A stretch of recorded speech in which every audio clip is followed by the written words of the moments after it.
forum, and thank you for taking time out to come on this beautiful sunny afternoon at such a busy time of the year. Our topic today is minority students in the predominantly white university.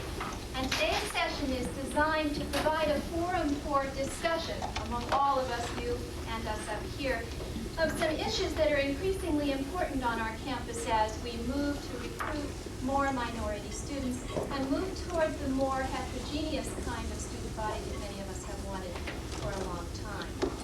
Our session today is designed, first of all, to help us understand how our minority students themselves experience the University of Richmond and how we can support them, help break down the sense of isolation and invisibility. And secondly, today's session is designed to ask what our role is in contesting the persistent race and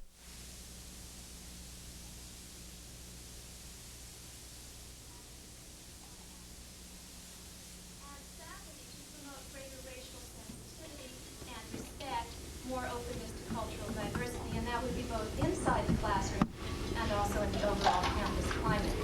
And it seems to me that ultimately we're asking when we ask that, how we can better prepare all our students to live in a multiracial and multicultural world that is to respect and value difference.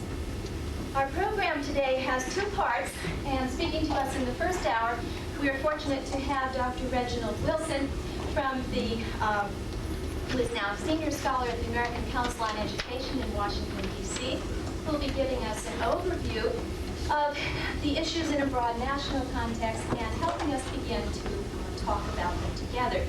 Then in the second hour, we will be hearing from a panel of our own minority students and recent alums who will tell us something of their personal experiences here and help us see what we can do to create a more supportive environment.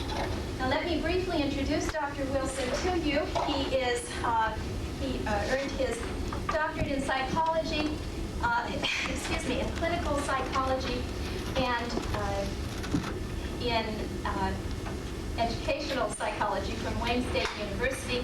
He taught psychology and Black Studies at Wayne State and also has served in a variety of positions in higher education as Dean, as Director of Test Development and Research, as Director of Black Studies and Upward Bound, and was for 10 years President of Wayne County Community College in Detroit.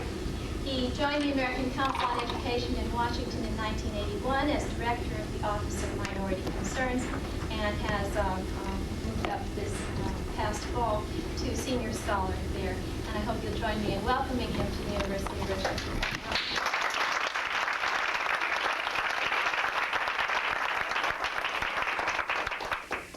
Thanks very much. As I was watching the end of the film that just preceded this session, I heard Judy Woodruff talk about a couple of things that have changed at the University of Michigan and a few other campuses, and heard her say that institutions change more rapidly than people. I think she's wrong. I appreciate what she had to say, but I think that it's just the other way around. People change. Institutions, particularly institutions such as the university, are relatively intractable. And I think that's really the nature of the problem that confronts us in higher education, dealing with the issue that was so carefully explained in the introductory remarks. In fact, two of the most important issues, as you well know, being debated in higher education today are what is the nature of the university and how can this institution, which is central to our national life, promote racial harmony, and is this the most ethnically diverse society in world history?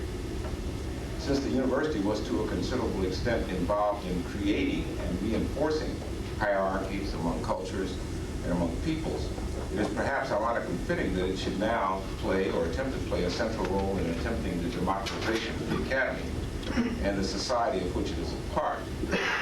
150 years ago, in the mining camps of the eastern United States and the logging camps of the West, actors portrayed Shakespearean roles on the same program with minstrels and folk singers, and manual workers in our society knew operatic arias by heart. The universities and the wealthy made the ultimate distinction between high art and low art, with the former being now thought too complex for ordinary minds and the latter beneath the contempt of the learned. 14-year-olds are now taught to hate Shakespeare by the 8th grade, and operas are no longer sung in the streets. Similarly, in the hierarchical ranking of peoples, universities have played a key role in providing the intellectual underpinnings and respectability to scientific racism. Count de Gobineau in the 19th century described the deviant characteristics of inferior yellow and black races in learned French journals. Carlton Kuhn, an Ivy League professor, performed the same function in the 1940s and 1950s. Currently distinguished professors such as Arthur Jensen of Berkeley and Nobel laureate William Shockley carry on that same time-honored tradition. As we now address the issues of what is the nature of the university and how we must promote racial harmony in the university, we must first struggle beneath the weight of those intellectual burdens, many of which were created by the academy itself, which tells us insistently that some cultures are superior to others and some people are more favored in her infinite wisdom by the deity. Making colleges and universities ethnically heterogeneous requires, if indeed that task is to be addressed honestly, that the academy repudiate some of its own most sacred beliefs and practices. When the first American university, Harvard, was established in 1636, cultural and ethnic diversity was the least of considerations. That institution was established, as its charter proclaimed, to prevent the perpetuation of an illiterate ministry. Its first class consisted of 12 white male students, all divinity students. Its faculty of 6 were all ministers. The common curriculum consisted of Latin, Greek, logic, and the Bible. No contemporary works were considered worthy of study. I wouldn't be surprised if some of us did not yearn for those good old days. Despite our best efforts, our country is now beginning rapidly to look like the rest of the world in ethnic composition. Despite our best efforts, we are beginning to resemble on these shores that world that we always thought was over there. I deliberately say despite our best efforts because we often do not like to be reminded of the uglier side of our history as a nation. We imported Chinese laborers to build our railroads in the West from 1840 to 1882. With the rising tide of yellow peril sentiments and the anger of poor whites at what they perceived as cheap labor taking their jobs, we passed the Chinese Exclusion Act in 1882. With various fluctuations in the implementation of that law, by 1924 we passed an Immigration Act which forbade all Asian entry into this country. And that law remained in effect until 1943 when finally it was rescinded. We kept extremely tight restrictions on immigration from Asia, Africa, and the Caribbean, while immigration quotas from Europe were going unfilled. We are now trying to stem the tide of brown people pouring into Texas and California. And our latest scheme, I understand, is to dig a ditch along the Mexican border.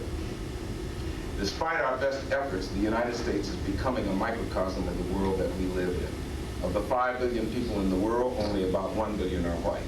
By the year 2000, 1/3 of the nation will be non-white, and the fastest population growth in the next century will be among people of color. Yet we educators are not adequately preparing our American young people for that world that is rapidly approaching, and much of the tension and conflict in our society is a result of our being educators, abdication of responsibility in fostering that preparation. Look at our cities. Of the 25 largest cities in the United States, all have public school systems in which the majority of students are non-white. By the year 2000, that will be true of 55 of our largest cities. Look at our states. Hawaii is predominantly non-white. And within the next 10 years, California will be also. The future is gaining on us. To our credit as a nation, when events have become startlingly critical, we have responded. We did indeed end slavery in 1863, but we were the last Western nation to do so. We did end legal segregation of the races in 1954, and we were the last Western nation to do so. We did integrate our armed forces in 1948.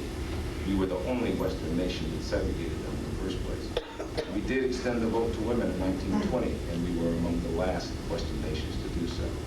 We have often only acted as a nation after events of great crisis have nearly overwhelmed us. And we have often not prepared our people for the consequences of those actions which have usually resulted in more societal disruption, ethnic and racial conflict, and most agonizing death and destruction. We are now facing a similar period of conflict and change on our college and university campuses. And again, we find our young people unprepared, confused, angry, uncertain, and unclear as to the nature of the social and demographic upheaval occurring in their world. And sadly, their leaders, both nationally and on campuses, and youth, give them no clear direction. Based on the disquieting increase in instances of racial violence on college campuses and the declining presence of Black and Hispanic students on these campuses, we have a more urgent responsibility to prepare our students for the multicultural world of the 21st century, that ready or not, here it comes. And that's what I want to spend a few more minutes talking to you about. We face a complex of people in this society who are inheritors of that legacy of hierarchies that we perpetuated.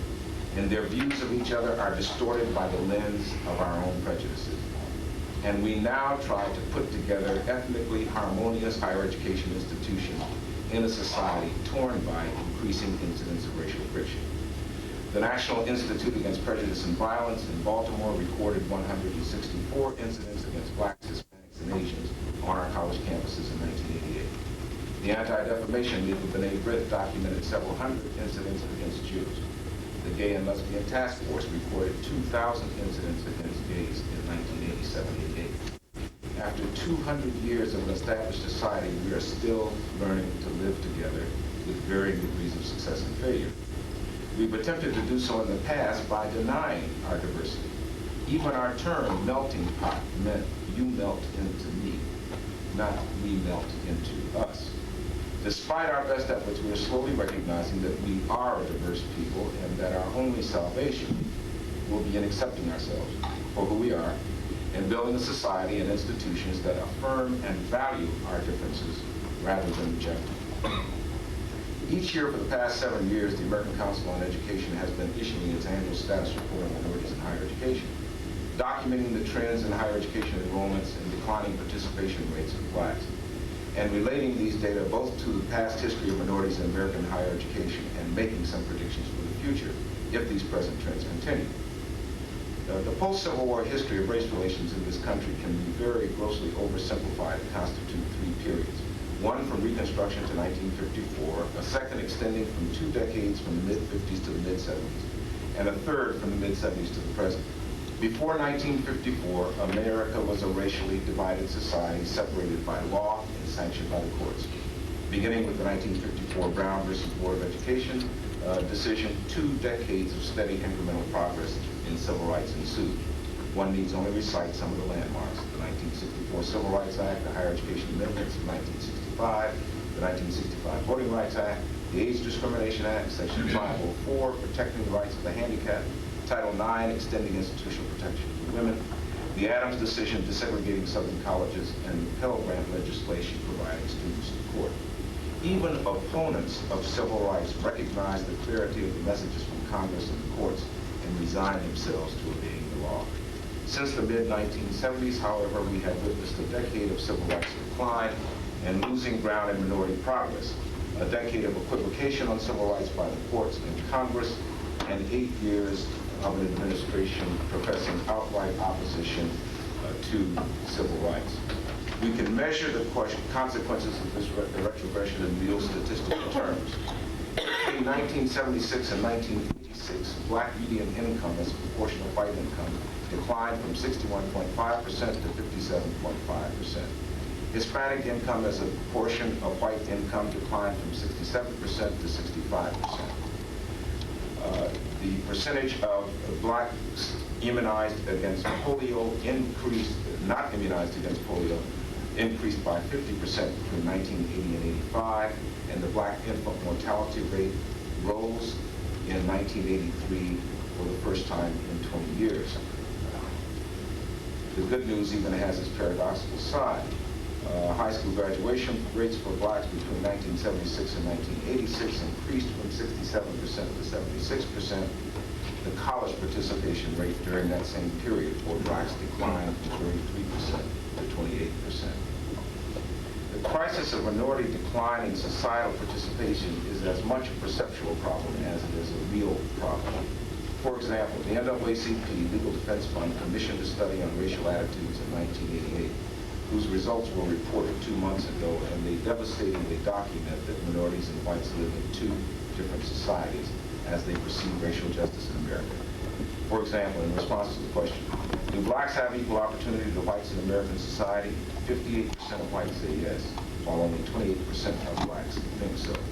If you take just one example of equal opportunity, the college professoriate, a study done by the Southern Education Foundation in 1988 documented that when you control for terminal degree, research, and scholarly productivity, blacks systematically achieve tenure and rank at lower rates than whites in every field, and on average have lower salaries in every field. When asked if blacks are treated equally by the criminal justice system, 50% of whites say yes, 80% of blacks say no. Research done by the Urban Institute documents that blacks are arrested more for the same crime, receive longer jail terms for the same crime, and receive the death penalty more frequently for the same crime. When asked if blacks receive equal health care, 45% of whites say yes, 70% of blacks say no. Data reveal that over 30% of blacks are not covered by any form of health insurance, while only 9% of whites are in similar circumstances. When asked if blacks are paid less for equal work, 69% of whites say no, while 66% of blacks say yes. Studies done of labor force participation show that whites earn more than blacks at every job level, and moreover, at every educational level, whites earn more than blacks at the next higher level. For example, white high school dropouts earn more than black high school graduates. On campuses, the perception of racial problems is equally as divergent. Only 30% of whites on campuses perceive that there are any racial problems, while 66% of minorities are aware of racial problems on campuses. Minority and majority people live in two different worlds on the same campus. It is not just that one perception differs from another, it is that one set of perceptions is wrong and the other is right. However, actions are based on perceptions rather than reality, and the difficulty of mobilizing American society and higher education institutions to the magnitude of the crisis in minority participation in education and elsewhere is that large segments of our society, and indeed large segments of our educators, don't perceive that there is a crisis, and we educators are not clearly and forthrightly telling students that indeed there is one. In a climate that deliberately or by default says non-whites are less valued in our society, little wonder that we now see the resurgence of behaviors that have been deemed unacceptable for over 15 years. Just last October at Smith College, anonymous notes of racial slurs were put under the dormitory doors of black students. Similar slurs were broadcast over the radio at the University of Massachusetts at Amherst, which was the scene of racial violence previously in 1986. 3 fraternities and 3 sororities at DePaul University held a ghetto party with racist graffiti decorating the fraternity house. At Stanford University, racist flyers were posted in the dormitory, and 2 white students admitted responsibility for the act. We may be educating our best and brightest to be technologically competent. We are not educating them to be decent human beings in a multicultural society. The American Council on Education each fall does a campus trends survey. The 1988 survey documented that the majority of campuses reported increased freshman enrollment since 1980. 70% of American campuses expect enrollments to increase during the next 5 years.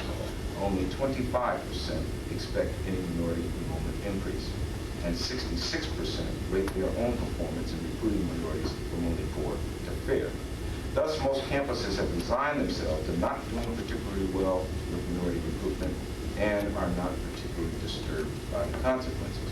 Similarly with faculty, 51% of campuses report increases in faculty hiring, only 25% report any increases in minority faculty. Despite dire predictions of massive retirements of faculty during the 1990s, few campuses have been motivated to mount aggressive campaigns to both train and recruit large numbers of minority scholars.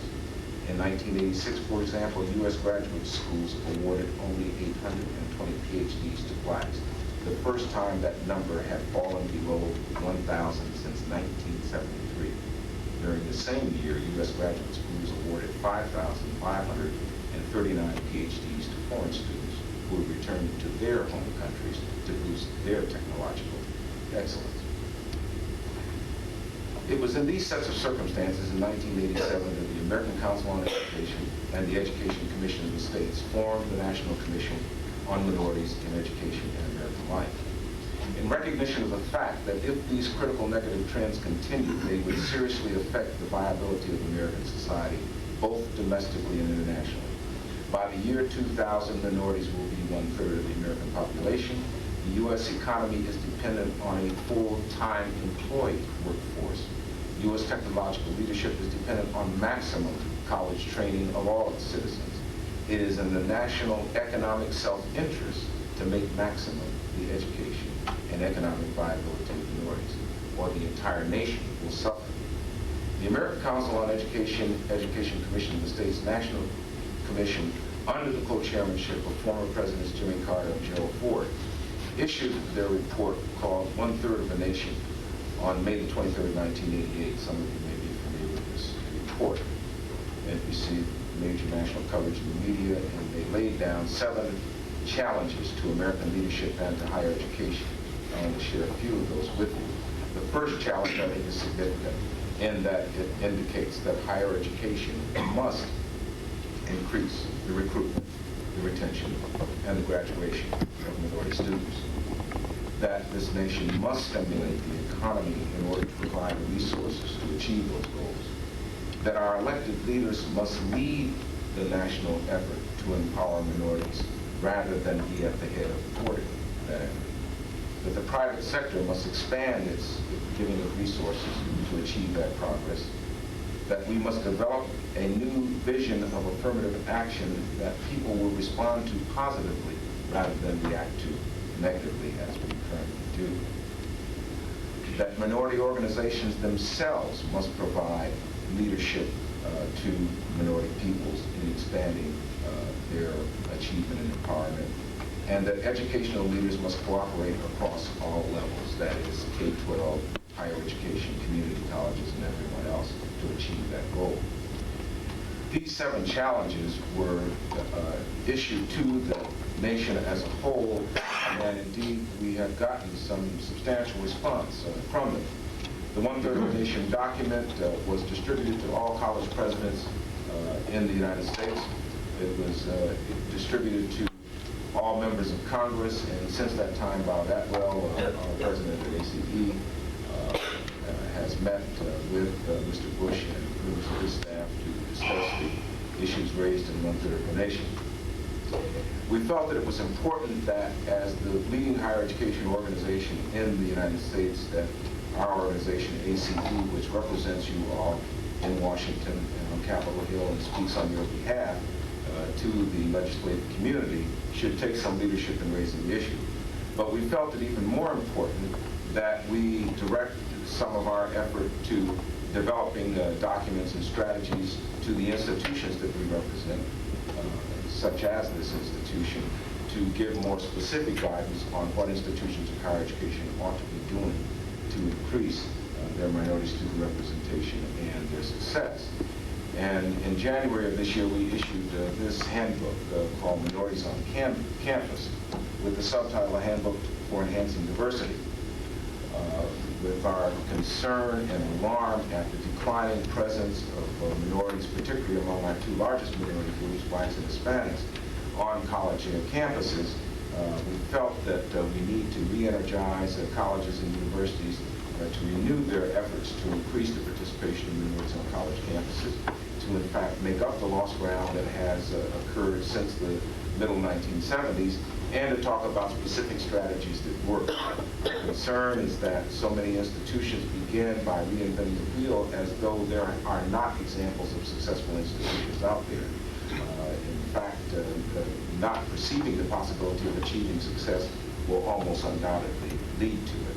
And as I hear institutions bemoan the inability to be able to hire qualified minority faculty, we look at institutions like Miami University in Ohio, which doubled the number of their black faculty in one academic year, 15 to 32. We look at institutions like the University of Massachusetts at Boston, in which 13% of the full-time tenure track faculty are black. We look at institutions like the University of Michigan, where last fall 18 tenure-track black faculty were hired in one semester, the largest number hired in the history of the University of Michigan in one year. And we say to institutions, if indeed you want to do it, it can be done. When we hear institutions talk about their difficulty in recruiting faculty, recruiting students, that is, students who are capable of success, I then hear, and it was interesting that I heard some of the same thing today, and I share it with you. I sell it as it was to me, and that is that your average student SAT profile is about 1,200, and that sounds exemplary. I asked what was the average student profile of your athletes, and it was about 900 plus a few points. Then I inquired as to their success rate, and I understand athletes do pretty well. Well, why is that? There are substantial support programs provided for their success. Then it seemed to me there's an investment in wanting them to succeed. If there is an equal investment in wanting other minority students to succeed, you can then use differential admission criteria and succeed. But it's interesting that there's an investment in one set of students and not a particular investment in another. I find that profile, by the way, at practically every institution that I've been to, including Harvard, which prides itself on its SAT profile above 1,400, but will admit athletes with 1,000.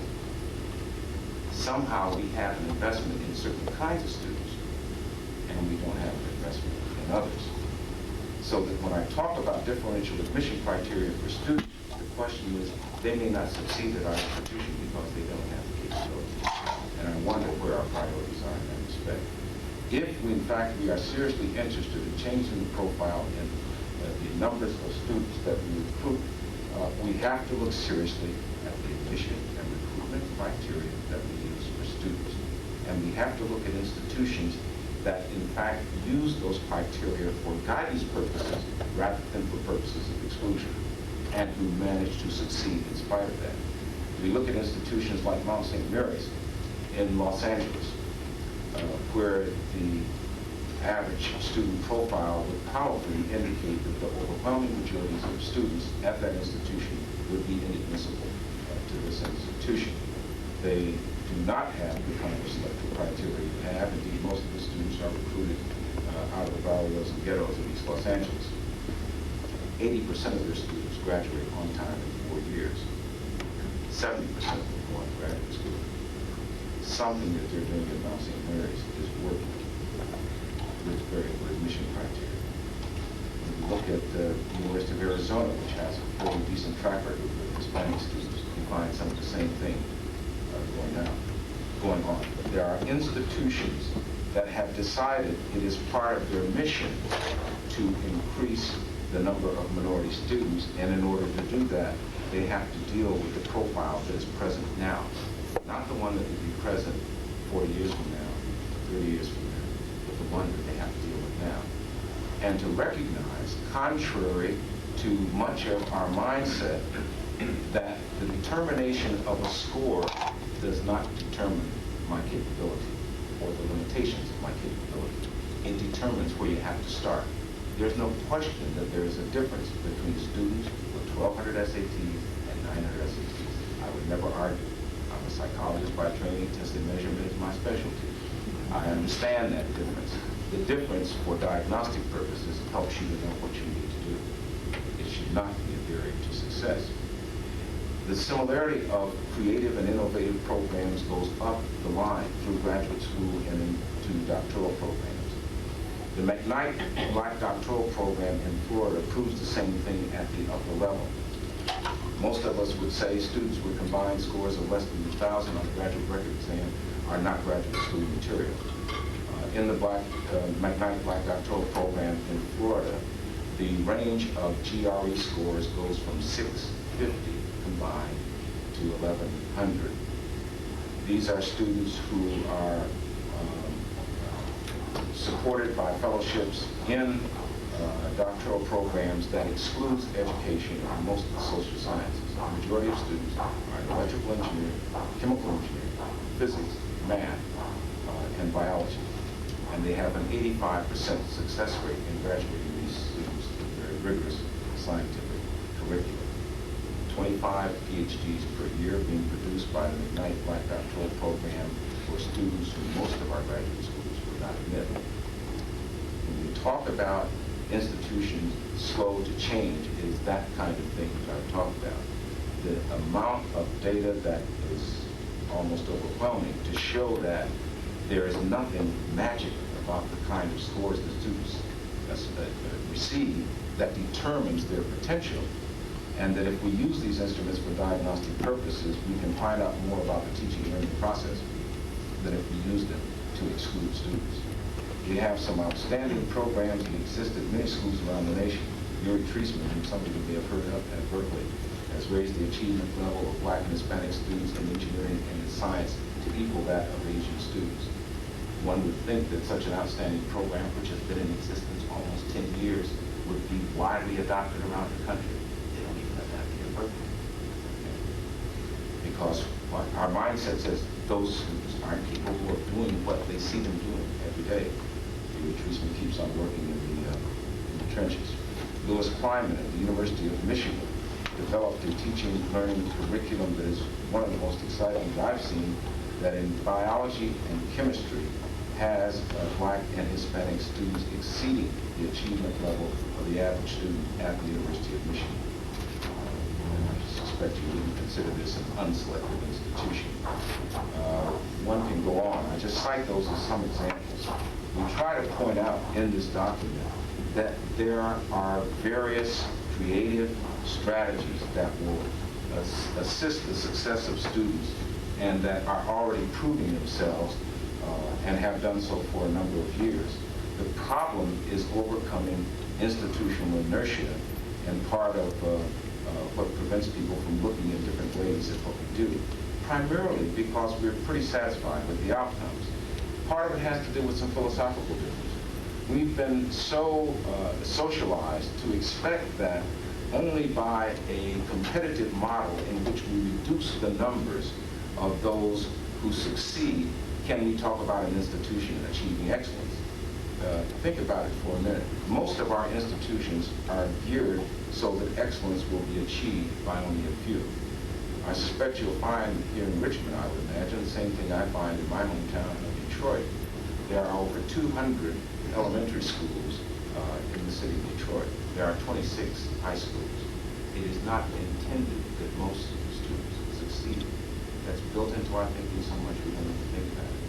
We anticipate most will fail because we develop our educational perceptions on a competitive model. It's a social Darwinian model. It's the survival of the fittest, and that's how we define excellence. When we look at institutions in which the majority of students succeed, we assume that those are inferior institutions because how can everybody get an A? It must not be worth anything. It has something to say about how we perceive the teaching and learning process. So that it's really the undergirding of it's our philosophical position on these issues that carries more weight than what the outcomes are. We are not now in a position where we can have the luxury of throwing away people from the educational process. It is not that we need to emulate Japanese education, but when we recognize that 95% of their young people graduate from high school, there is something wrong with the fact that we only have about 72% from our institutions who graduate from high school. But part of that, I would suspect, is due to the fact that we don't expect all of them to receive. We have to change some of the ways that we think about teaching and learning, some of the things that we think about what the climate of an institution ought to be. As we found out at MIT when they did a survey of minority students and asked them about the environment there, and they said, well, it's an alien hostile environment. And then they did a survey of other students and found the same thing. They thought it was an alien hostile environment. That in fact, it was not part of the reward system of faculty to make it a nurturing environment in which most students were perceived as capable of succeeding. Because the criteria for excellence at MIT, as it is at most people, is that if this is a really good quality school, obviously everybody can't get through it, right? That's the way you define quality. Is how many you beat out, rather than how many you empower. So So that is part of what undergirds our thinking, and until we begin to change the way we think about what quality and excellence is about, I suspect we will continue to be frustrated in creating heterogeneous and multi-ethnic environments. Thank you.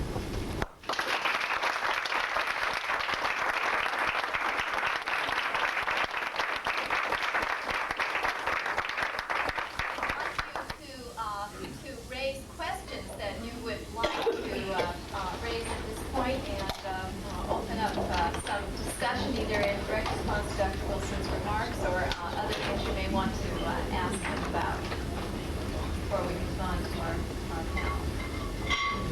Henry? Could you say some more about the program in Florida? Is this any particular university in Florida, or is it? The McKnight, is this okay? Can you hear me? Sure. Yeah, the McKnight Black Doctoral Program is probably one of the most innovative graduate programs in the country. It was started by a grant from the McKnight Foundation to the state of Florida, in which they matched every dollar the state put up with $2 from the foundation. The state of Florida contributed $8 million, McKnight Foundation 16. That money is now endowed, and the proceeds from that endowment fund 25 black PhDs every year at the 8 institutions that grant doctorates in the state of Florida. Okay. It's a national program. You can apply from anywhere in the United States, but you must attend one of those 8 Florida institutions. That's the only restriction. And it is through the personal intervention of that program with those graduate schools that they accept, quote, non-traditional students who don't necessarily meet their criteria, students who come on the recommendation of their professor, if you will, typical student who may have floundered in their freshman year and got a 1.4 average, but maybe got a 4 point at their senior year, but cumulatively their average comes out about 2.8, 2.9. Graduate schools say we don't take anybody under 3.0, and that's the typical kind of way that we make decisions. And in the McKnight program, they're saying, look, we're putting our stamp on this kid, and we're going to give them the support to succeed in this program. It is not just a program where you take the students and you forget about them until they graduate. There are counselors involved in the program. Obviously, with that kind of endowment, they can provide that support, but it's, I think, more to do with the commitment of the program and the commitment of the institutions that this program has had the high degrees of success. 85% of those students complete their degree in a 4-year period, including their dissertation. And those students do not have an obligation to pay back. It's a very generous stipend, $12,000 a year, all tuition and fees, a teaching fellowship or a research assistantship. And when they complete their doctorate, they are eligible to be hired by the University of Richmond and any other institution. And they're snapping them up because they're top-notch scholars. But they have ignored a lot of the traditional criteria. As I mentioned, the range of graduate record exam scores is from 650 to 1100. And they have a higher success rate than most doctoral programs.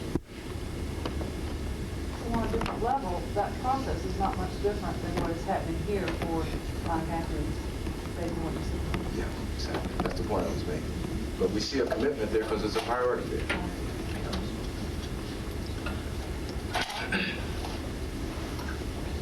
I very much appreciate many things that you have said. I happen to be chairman of the admissions committee here now, and very much concerned about some of the things that we take into account and how much weight we give them and so forth. And I have long since thought that SAT scores were not particularly valid kinds of things to be making decisions on. So I agree with a lot of what you've said, but on the other hand,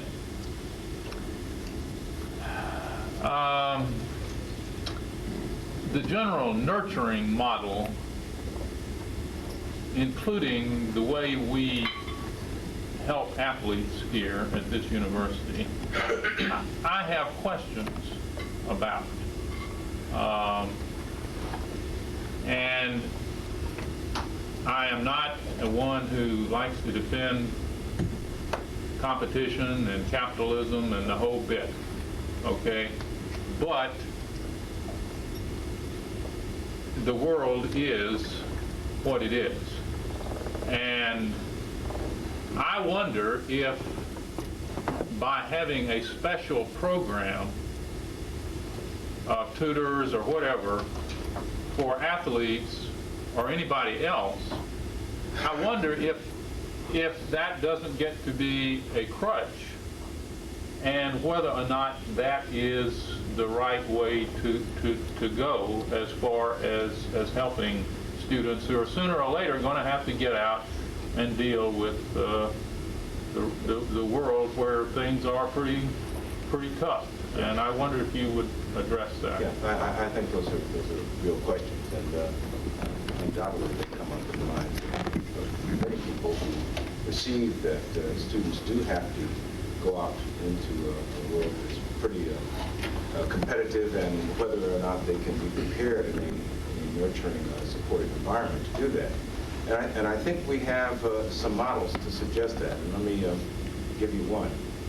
If you're to make a case for, and I think one can be made, for the environment of the historically black colleges to be more nurturing, if you will, than the typical environment of a only white institution, then if one compared the success of graduates using one dimension, which is the only one that I have some hard data on, and that is attendance in graduate school, which I think you would agree would be a more competitive environment for students going on to doctoral programs, then one would expect that the experience of the competitive environment ought to perhaps prepare one for that environment better than the nurturing, comforting one. The fact is just the opposite. 55% of the doctorate recipients among blacks receive their undergraduate degree from a historically black college.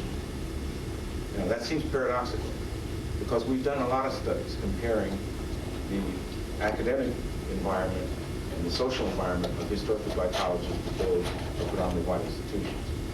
And I think work by Mike Nettles at ETS, a book he recently published, Jackie Fleming and others, shows that while on the one hand you gain that nurture and support, you might do so often at the sacrifice of having state-of-the-art academic tools, if you will, particularly in the sciences. And on the other hand, attending a predominantly white institution, you have access to cutting-edge research and technology, and you may sacrifice some of that nurture. Let's assume that research is true. One would think that the experience of students going through that more rigorous, if you will, scientific curriculum would prepare them for the competition at graduate school. Indeed, the typical experience based on the surveys like MIT that I reported and others is that when students complete the curriculum at the predominantly white institution, the tendency is to be burnt out and want to stay away from that kind of environment. And as a result, I think you tend to get students who come out of a more nurturing environment succeeding in a competitive graduate school environment by the fact that 105 institutions produce 55% of the black doctorates, and the other 3,000 don't.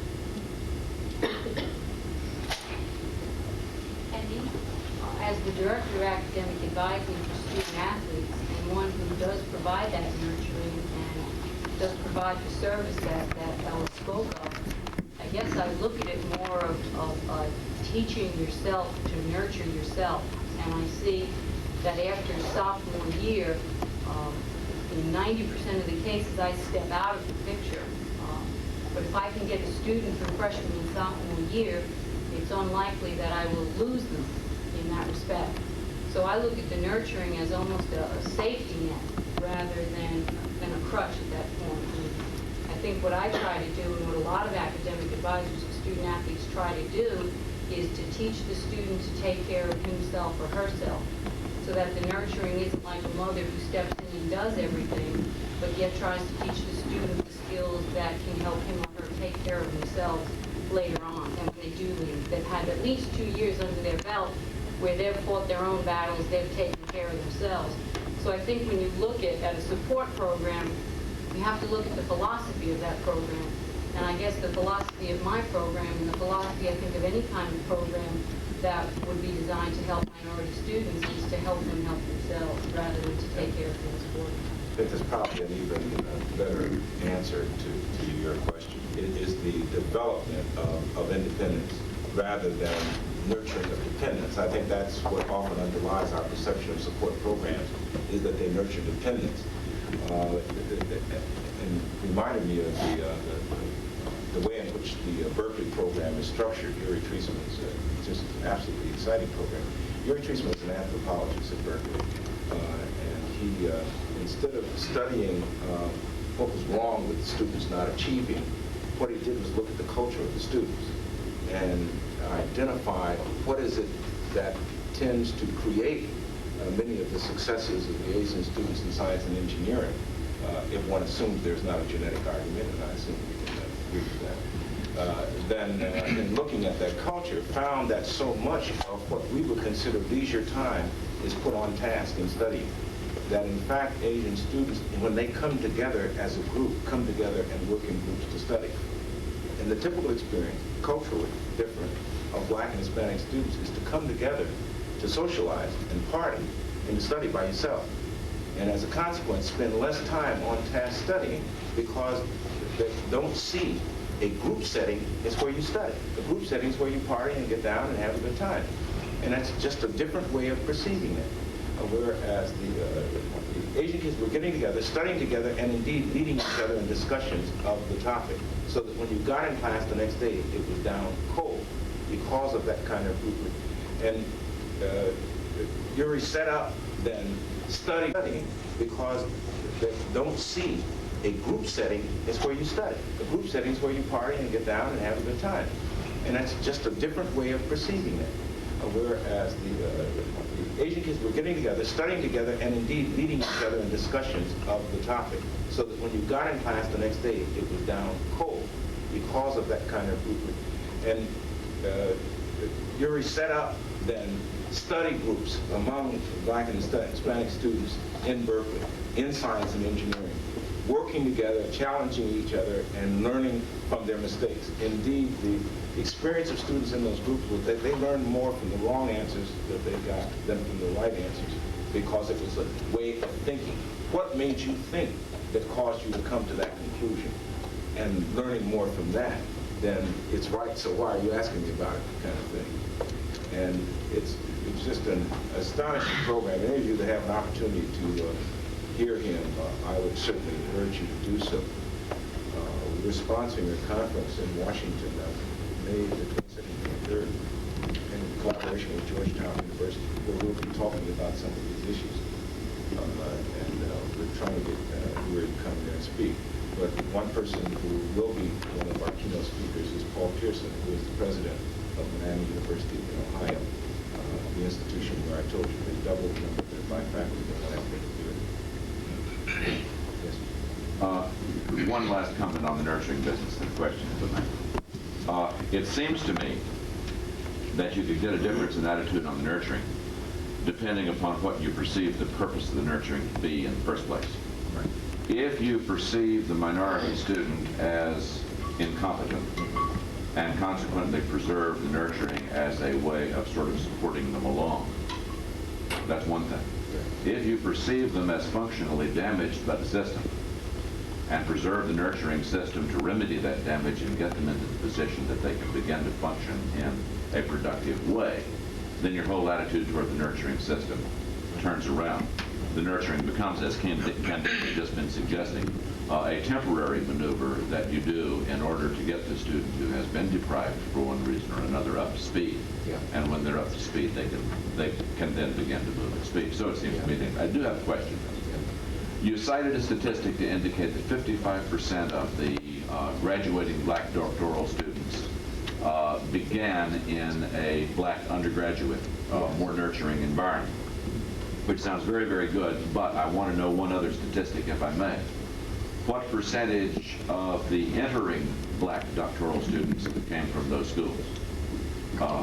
Because I don't think that 55% of the graduates came from those schools tells us a lot, as long as it's at least logically possible that 95% of the entering ones came from the black undergraduate schools, and consequently there's been a tremendous drop-off, not a tremendous move-up. I think we need the statistics on both ends.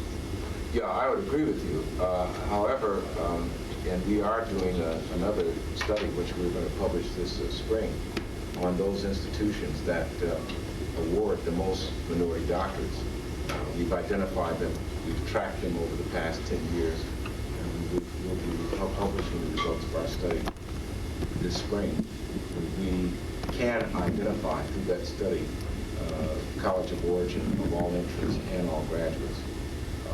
I have not been given any indication, and that doesn't answer your question because I haven't looked at all the data yet. Our researchers are looking at it, as to whether there's any significant difference between the proportion of the entering class versus the proportion of the graduates. I think it would be an interesting question to pursue, because sort of a priori you might figure, and I don't know, I'm speculating about matters of fact, it's great fun. But you might figure that if the predominantly or traditionally black institutions are more supportive, and that the traditionally or predominantly white institutions have been more hostile toward minority students, you might figure then that a very significant percentage of those students with the support system behind them that are bound for graduate studies are going to be coming from the predominantly black schools. And what then you would want to know would be how well did that undergraduate preparation prepare them for the change of culture when they hit the graduate schools. And if there was a significant drop-off, then it might be a signal that would suggest other remedies that would be helpful as well.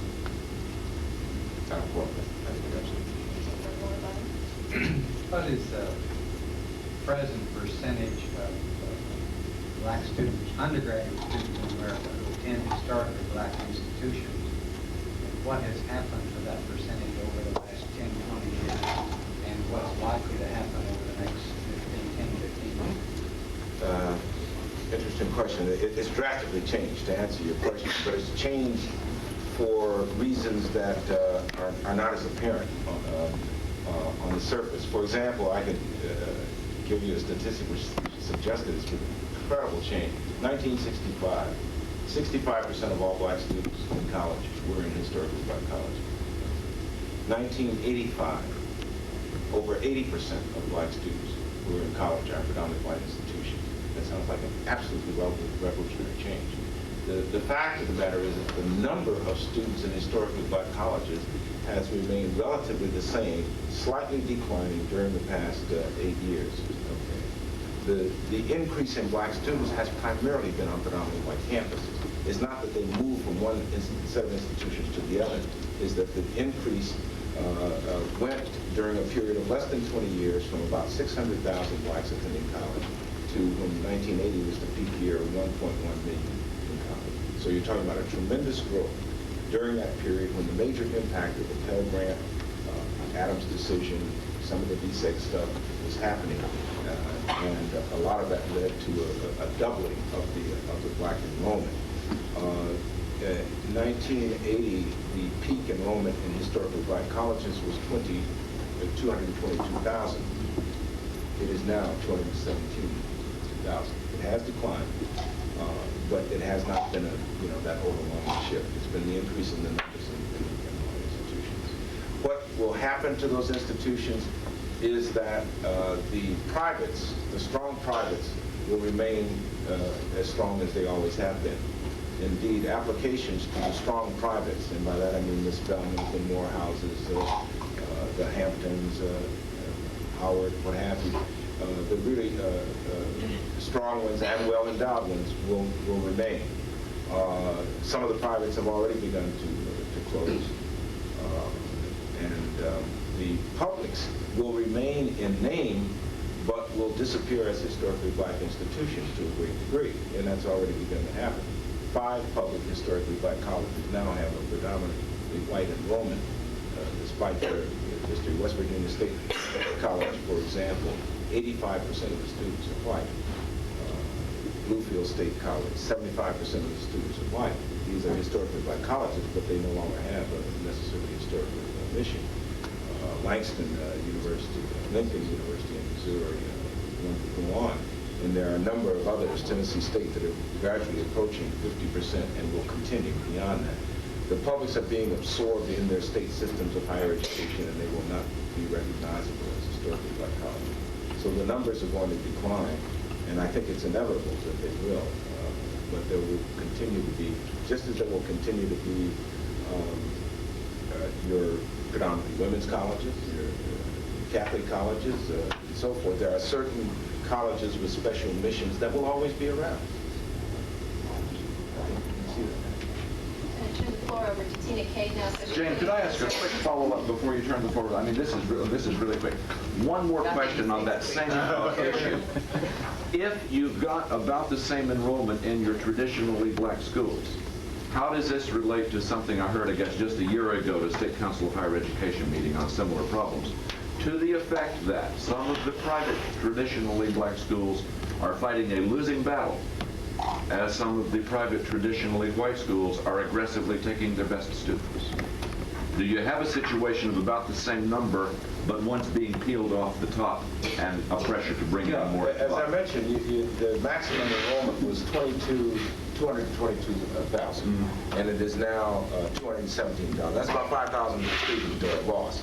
Most of those have been your students creamed off the top. They have been your more competitive students, and they're students in states like this one where you have incentives to recruit black students because of the consent decree, and they're vigorously recruiting students who might have gone to historically black colleges and are now going to predominantly white ones. Yes, yeah. That loss, I would say, is primarily attributable to the more competitive students being recruited. At this point in the program, yes. Can I ask one question?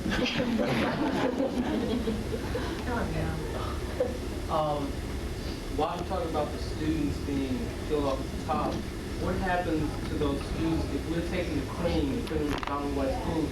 Are they graduating? Are they succeeding? Or are they being lost? Even though they still be the talent percent. No. You take a student, again, I would refer you to Mike Nettles' research. He's done the most thorough research on that. Take students with identical SAT scores, put one in a historically black college, put one in a predominantly white institution. The likelihood of the one graduating is the one in the historically black college. At this point, we want to give you an opportunity to hear from some of your students here at the University of Richmond, and we are pleased to have 5 return.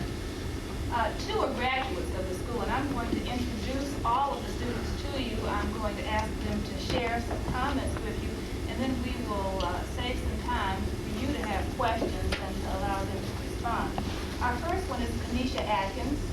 Kanisha is a senior within the law school here. She is an undergraduate from Virginia Commonwealth University.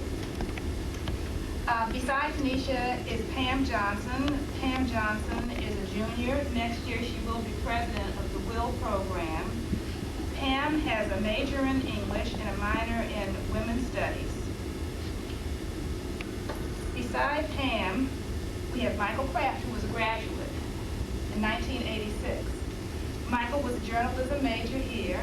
He is currently a photographer for Channel 12. Our next graduate is Iria Jones, and many of you recognize Iria because she's currently employed here at the university. Iria is a 1987 graduate. Her major was sociology and criminal justice. And she is, as I said, working in the library as a library specialist. And our final panelist is Joseph Johnson, Joseph Lee, who is a student who has joined us this year. He is transferred from J. Sergeant Reynolds. He is a business management major in the School of Business. And I think that we'll start with you, Kanisha. Did you want me to come up with Why don't you?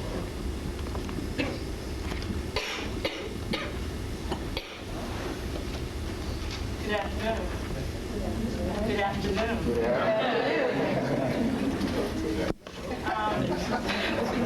I like feedback, so you can nod your head.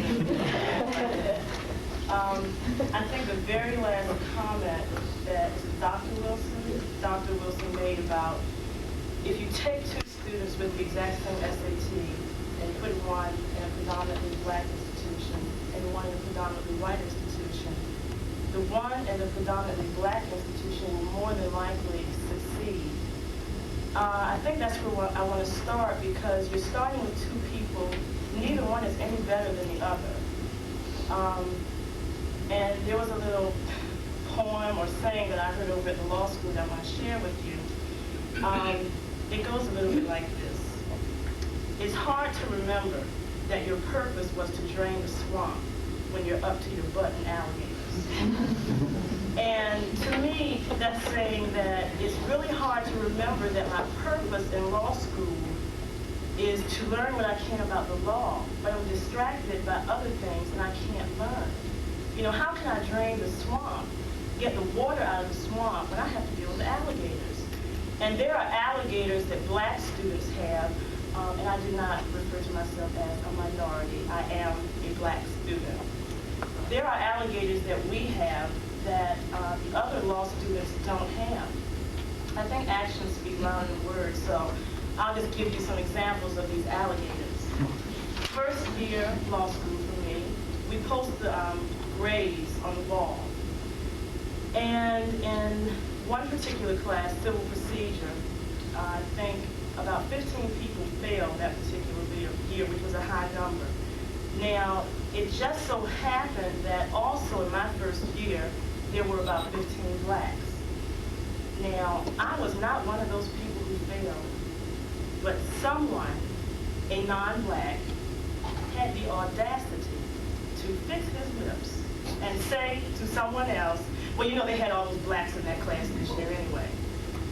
You know, he just automatically assumed that all of the blacks were the ones who received the Fs. Well, being in law school, he should have known that this was logically impossible. This was only one professor. There are two civil procedure professors. It would be impossible for all of the blacks to get the Fs from one professor because all of the blacks did not have that one professor. So that's one of the alligators that I had to deal with. Another alligator, sitting in domestic relations one day, we're talking about abortions, Roe versus Wade. And the question was posed, why should we not limit abortions first trimester, private institutions rather than state hospitals? And again, another non-black student had the audacity to fix her lips to say, well, if we do that, then we're going to exile a lot of black people. They won't be able to get abortions because there are more poor black people than poor white people. For the next 20 minutes, I do not know what was said in that class. I have no idea what my professor said. There's a blank spot in my notes. Things like that distract you from learning. You cannot learn in an environment like that. And this is to say that there is nothing different about blacks' intelligence. And studies, if you want to rely on studies, have shown this. But from personal experience, I can tell you, I am just as intelligent as any non-black at the law school. Now, my grades may not say that, but let me speak to you and I will demonstrate for you just how intelligent I am. I am very active in my classes. My professors can tell you that I know the material. When I open my mouth, it's because I know it. And this leads me to another point. Being a black student, when you open your mouth, you have to know what you're talking about. Because you are the authority, not on the subject that you're talking about, but you're the authority for every black person that was ever born and that ever will be born. You are the ultimate black authority, and that's a lot of pressure. You know, it's hard enough trying to learn the law. It's hard enough trying to be me, but I have to uphold the race. Let me see if I can think of some more examples for you. Or have you had enough? Mercy.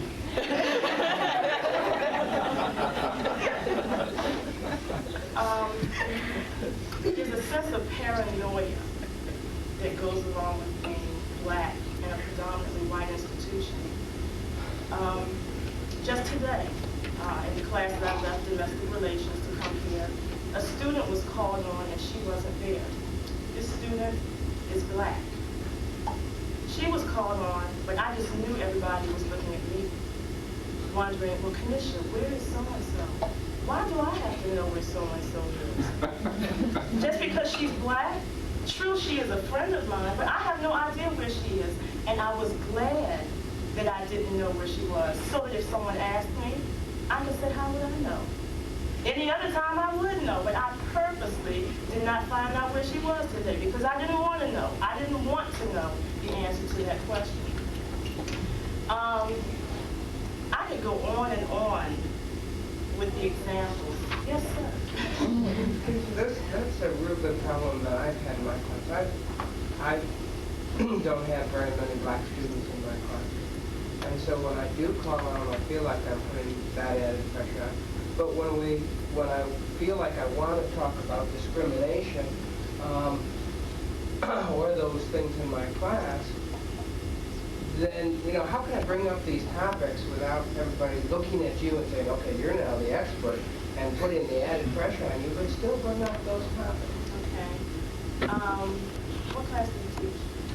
Teach accounting. Okay. That's interesting. Okay. Whatever the class is, if there's some way that you can get race into accounting, if you can get it into there, you need to bring it up. But I would say the way to take the pressure off of black students, going back to when we were dealing with abortion and domestic relations, I think that the pressure could have been taken off of me if that professor had challenged her statement. Well, Miss So-and-so, where did you get your statistics from? How do you know that there are more poor blacks than poor whites? You may be getting totally off of Roe v. Wade and focusing on what she said, but that's a part of becoming sensitized to how I feel when I'm sitting in there. Yes, sir. Well, I'll add something to Kanisha's. When I was in college at a school like this at Denison University in Ohio, and I was a freshman, you're 17 years old, and like you said, you feel like you become the authority on every black person. I was sitting in political science class, there were 40 students, and the only black white student said, the reason black students don't know much about politics is they don't get newspapers at their front door. And everybody in the class shakes their head. And I'm going, but I know I got newspapers on my home. My never said anything. And I'm a student just like them. How am I going to challenge a professor to say, challenge that? And those are real serious problems. You think that they are minute, they stay with you all 4 years. The fact that I graduated in '76, and I remember that.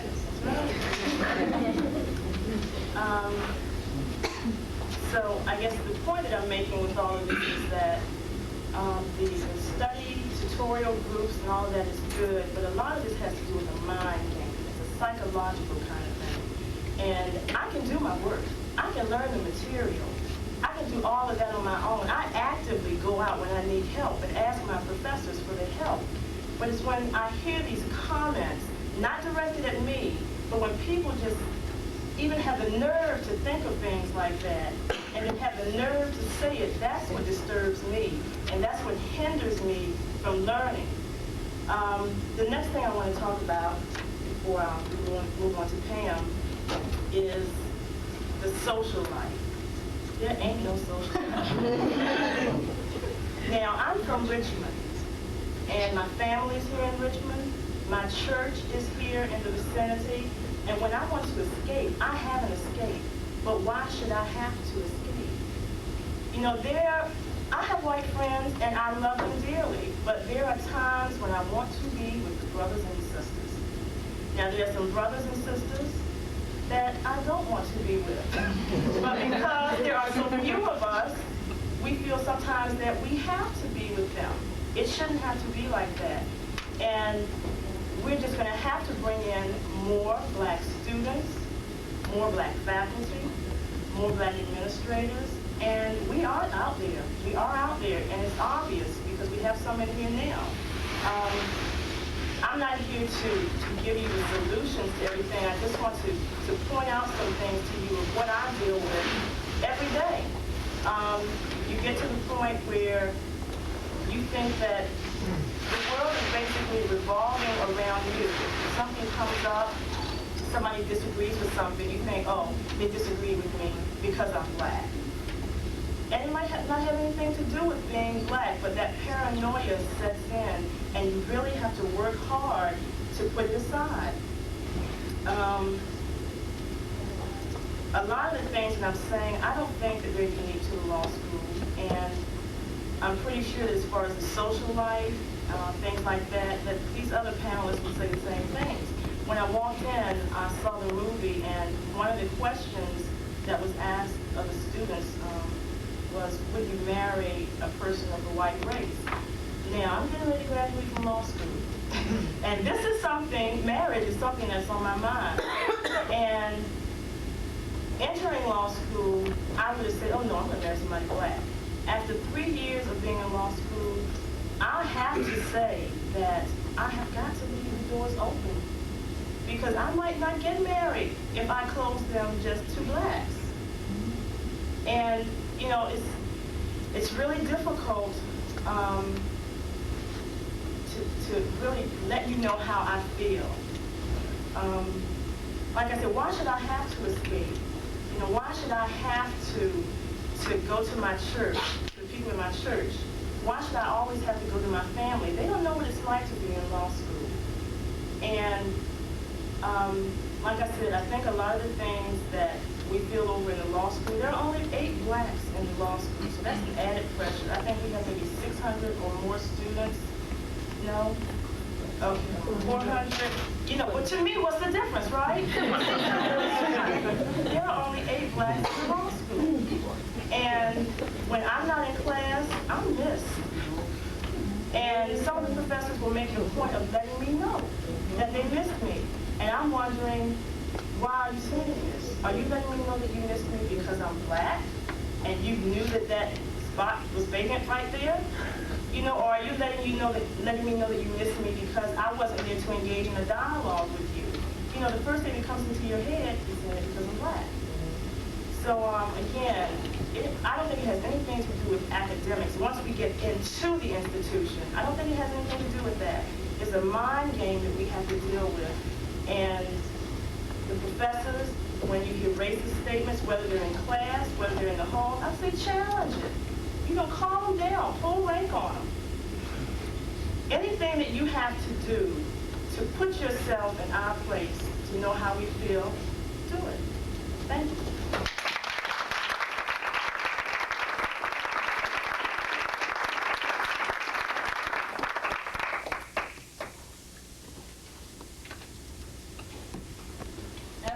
Spoken, I really don't know what else to add to it because I'm just going to basically reiterate a lot of what she said.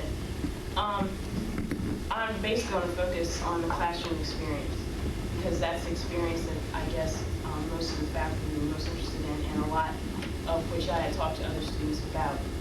Personally, my experience has been more positive, I have to honestly say. There have been some things that have gone on in the classroom that I haven't exactly been comfortable with or agreed with.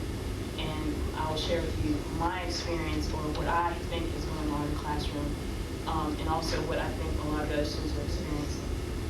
Because I came from predominantly white high school, I didn't feel a lot of the uncomfortability a lot of my other minority students or black students felt when they came here. I was 9 times out of 10 the only black student, and there may have been another black student in the class. And so, therefore, in high school, I was kind of sensitized to a lot of the issues that a lot of black students felt when they came here. I was talking to some freshmen, not freshmen and sophomore students here, and they were telling me that oftentimes they feel uncomfortable being the only black student in the class because everyone automatically turns to them whenever the issue becomes racial or at any time affirmative action is brought up or anything like that. And I think that a lot of times the other students feel that black students should be automatically authorities on anything that involves race, and especially in history classes. I don't know why this is, but I think that I think that most people should know that from the time you're in elementary school to the time you're in college, you learn everything there is to know about George Washington and Abraham Lincoln, but you don't learn about the fact that the first black person first black person in general to perform open heart surgery was a black man. That a lot of the people that we hold as scholars, such as Aristotle and Plato, were originally students of Ethiopian scholars. We don't learn this in our history classes. And I think that's something that needs to be incorporated into the history curriculums. I'll take another instance. A friend of mine was in his English class. This didn't happen in my class, and I was kind of upset about this. But I was also shocked that the professor allowed this to happen. There was a piece of material read in class that had nigger through it several times, and the teacher didn't seem to feel that it was derogatory or even offensive to a lot of black students in the class. And I think there were 5 football players in this particular class. And they were very upset about it, and they felt that another work could have been discussed in class, which presented the same kind of material, and they basically put across the same effect without having nigger or anything else put in it. And I totally agree with that, and I asked them if they had approached the professor about it. And they felt that they shouldn't, or they felt uncomfortable approaching the professor about it because this was something built into her curriculum, and they didn't feel like they should challenge it, and I feel that it should be challenged.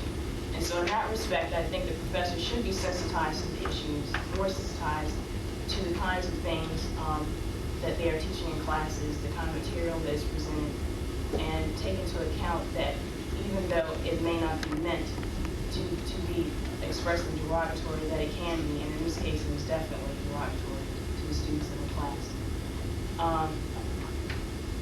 That's basically what I want to talk about, about the classroom experience. That there needs to be a lot more sensitivity as far as other students in the class, and so far as what professors present in class. As far as the social life, I totally agree with Commissioner that there needs to be more of a social climate for black students. But I can understand why it is not, because this is predominantly white institution, so therefore when I came here, I didn't really expect there to be, massive parties for black students every single weekend. But I think there needs to be more black activities, not necessarily parties all the time, because there's more for black, there's more that black culture offers than just parties. I think that there needs to be more events for black students, not necessarily just during the month of February. And so, in that respect, I think the university is definitely taking strides to do that. And I think that, but I don't think that we have reached the point to which we need to reach. And I think we need to continuously keep that in mind. And that's basically what I want to talk about.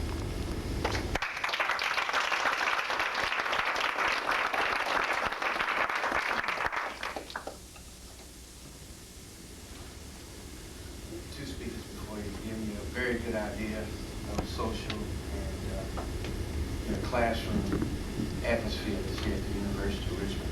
I guess we're all taking parts of this. As an athlete, I heard some things that were mentioned about crutches and things that are given to the athlete.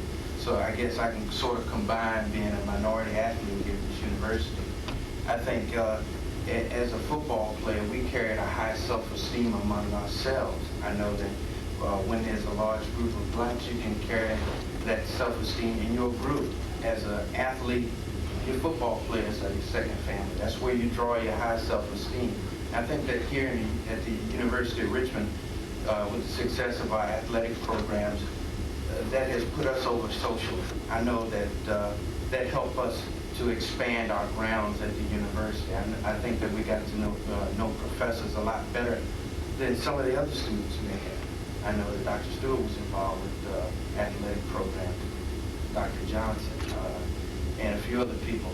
Got to know athletes beyond the classroom, and that's very important. It's very important to look around and see friendly faces. Sometimes we talk about the paranoia that goes along with being a minority at a school. When you see a friendly face, you know that this is a person you can count on. This is a person that can help you, you can bridge the gap and become, have more in common with than just your academic situation. Athletes here at the school have that pride and that ability to draw on more people than the average student. I know that our academic success can go back to Dr. Johnson and Dr. Ivy, that sort of learning to budget your time. When I was sitting here, I was drifting off and looking at the clock and wondering what I would be doing if I was here at the University of Richmond again. I know right now I'd probably be in the middle of an offensive line drill or something like that, and away from the academic circle. So it's not far-fetched that an athlete here will need counselors like Dr. Johnston to help them and show them how to go to their professors and say, look, I just don't have the time. What is it that I can do to become a better student? We need people like these counselors who can help us bridge that gap. They talked of social things at the university. Friday through Saturday, an athlete was away from the campus. That probably gave him one night a week to sort of mix socially in the university. It's tough. At the University of Richmond, it wasn't common for a group of blacks to go into fraternity row. The perception, if you started walking down fraternity row, the perception, what's going on here? If it was more than 5, it would be looked upon as maybe even threatening, I'm not sure. I don't know what you people can do other than to work as individuals, to work with us as individuals. We all strive to get a certain pie in our academic life, socially, academically, and to fit those pieces together to form our academic career. If you develop one good friend while you're at a university, that should be looked upon as a success socially. If you're not able to go out every night, it's not a failure. If you graduate, that's your biggest success as an individual in the academic circle. Individual to individual, that's the only way we can do it. That's the only way.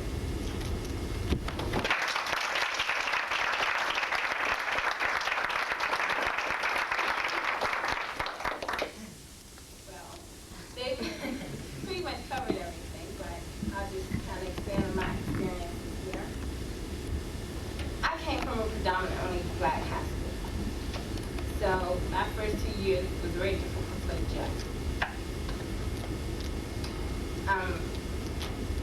I was called a nigger. Really hard for me to deal with, to my face. But I got through it. I had roommate problems. And a couple of other incidents. I don't have any regrets coming here. But I sacrificed a lot socially.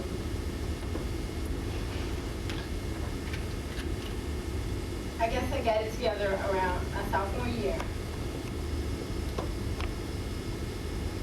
with the help of a few people. Dr. Sartain was one. He told me that I had many things going against me.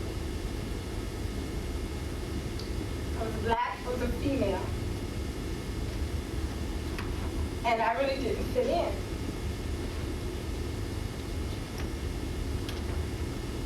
It was hard, but I got through it, and like they said, dealing with racial distractions doesn't help the learning process at all.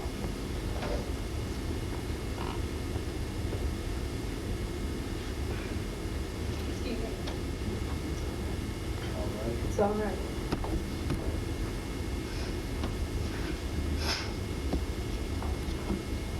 You just try to take it in stride and keep going. A lot of comments were made.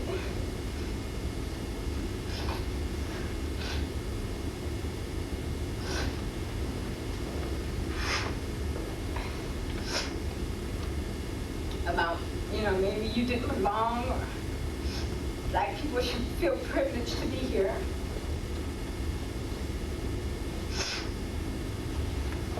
But, our academic understandings of everyone else's.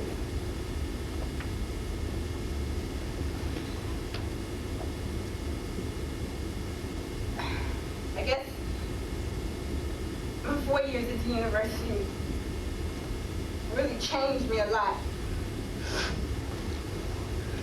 Because, like Kanisha said, you have to play a mind game. And I hate playing with people's minds. But that's what you had to do to get through it. I don't think a lot of the faculty were aware of the problems that we go through. I think if they were, maybe they would have done something. But being looked upon as different, and the white students who aren't prejudiced having to choose between being a friend of a black or being with the crowd is very hard. That's why I think the statistics probably are so high for black students achieving at a predominantly black institution and then going on, because by coming to a white institution, you feel a lot of pressure. And if you make it out and finally get out into the world, you know, you've lost a lot of black friends, people to communicate with.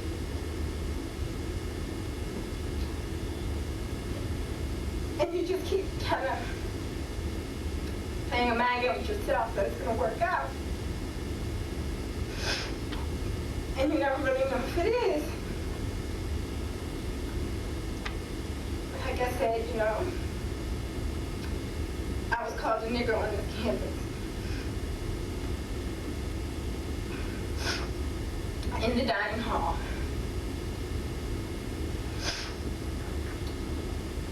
And I know as well as you do that a nigger is an ignorant individual.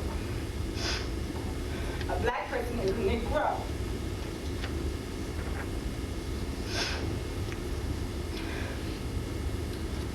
But a lot of the white kids don't realize that, apparently. Yes, they come from private institutions, high schools, and yes, they were maybe more intelligent than we are, so they say. But that showed their ignorance.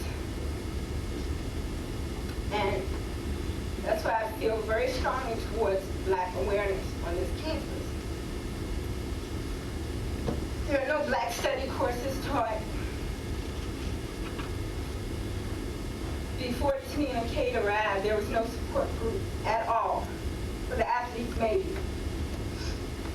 But just for the 4 to 6 students who are on campus, there was nothing.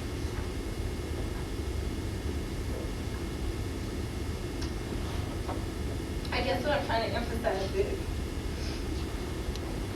that everybody should be aware that if people aren't aware, yes, they're aware that we exist, but if they're not aware about us, what we stand for, our values, our beliefs, then they can't begin to understand us or respect us. The issue about sororities and fraternities has been really strong here for blacks. The university says we don't need them because it's a separation in itself. Well, like they've said, socially, everyone needs to be with somebody of their own cultural system. Black sororities and white sororities are totally different. Black fraternities and white fraternities are totally different.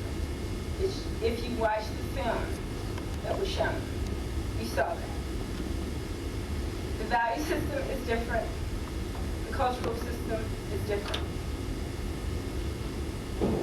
Physical things about each other are different. When I first came here, you know, I had white people all up in my face about how I did my hair and what I put in it.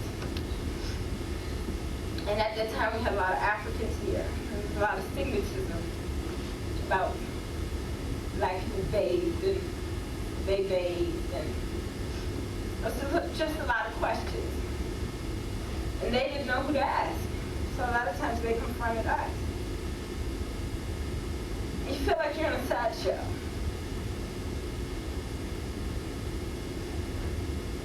And like Dr. Wilson said, you know, we're here to build upon something. We need a nurturing. I mean, we're not babies enough. But the point is, you need something to fall back on. Somebody you can go to and communicate with about yourself. I mean, how can you go to anybody about yourself when they don't even understand black people in general, more or less you? You know, I know it's hard in classrooms, you know, freshman year. It was very rare to be more than one in a class, and it still is. I'm sure that's the way it would be for a while. And I know it's not easy for professors to deal with bringing up issues of racial context. But like Kenesha said, and like Pam, you know, sometimes you need to make the stance to clarify. You're not making it different. You're not pointing the finger at. But this is an issue that everybody needs to face and understand.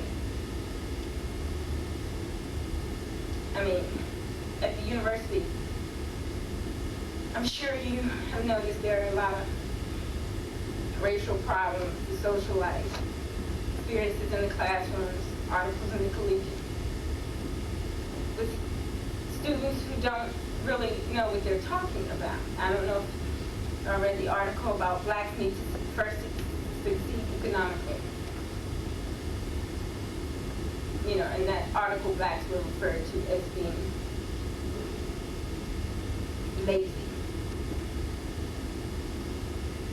We are not lazy.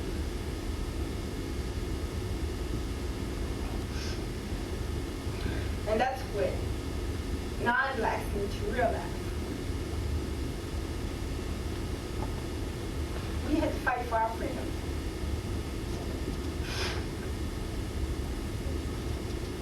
What Chinese were brought over here, or Japanese, or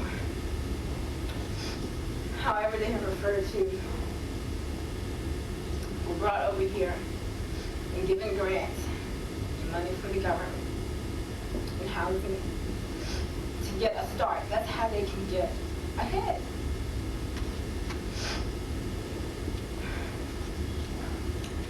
So that article proved that student was not informed at all. I don't even really think it should have went to print. With one statistic that really proved nothing. So if y'all really want to help make a difference, I think you need to stick to the cause and do something about it. As far as we're concerned, more faculty, more administrators, and making non-blacks on this campus, as well as anywhere else, aware. More not just of our existence, but more of who we are. And that we are a part of the human race as well.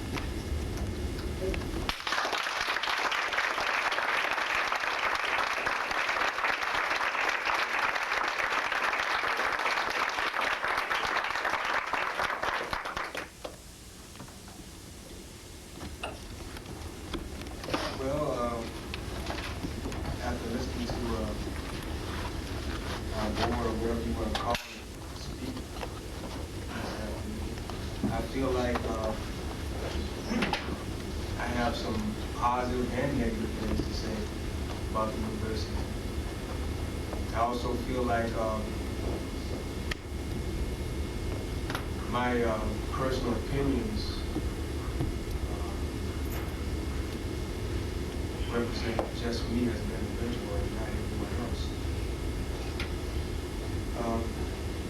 I can relate to some of the things that have been said this afternoon, and I understand that there's a battle or some type of initiative being done on both sides, not only from the university standpoint, but from the minorities of the university standpoint as well. And in general, to me, it's like we are all working together for one so-called idealistic situation to occur,